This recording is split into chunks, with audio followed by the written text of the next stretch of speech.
YCP అధినేత జగన్ కు AP ప్రభుత్వం సరైన భద్రతను కల్పించడం లేదని ఆ పార్టీ నేతలు విమర్శలు గుప్పిస్తున్న సంగతి తెలిసిందే.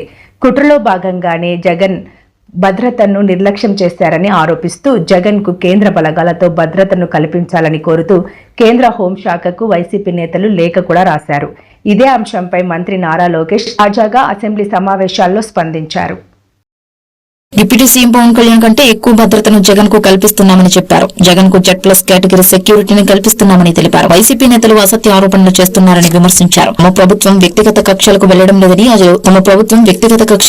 లేదని అశోక్ అన్నారు. సంఖ్యాబలం లేకపోతే ప్రతిపక్ష హోదా ఇవ్వడం కుదరదని చెప్పారు. ఎవరు ఎక్కడుండాలో ప్రజలు నిర్ణయిస్తారని అన్నారు. చట్టసభల్లో అర్థవంతమైన చర్చలు జరిగితేనే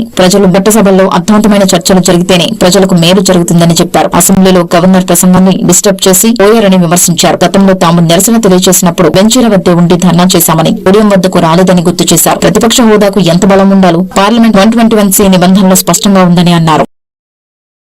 ఉప ముఖ్యమంత్రి గారి కన్నా జగన్మోహన్ రెడ్డి గారికి ఎక్కువ భద్రత సిబ్బంది ఉన్నారు అధ్యక్ష. It is a matter of fact today. ఎక్కడ కానీ మేము లీడర్ ఆఫ్ అపోజిషన్ కానీ ఎన్ని పరిగణనలు తీసుకోకుండా threat based on that Z+ security ఆయనకి ఇస్తున్నాం.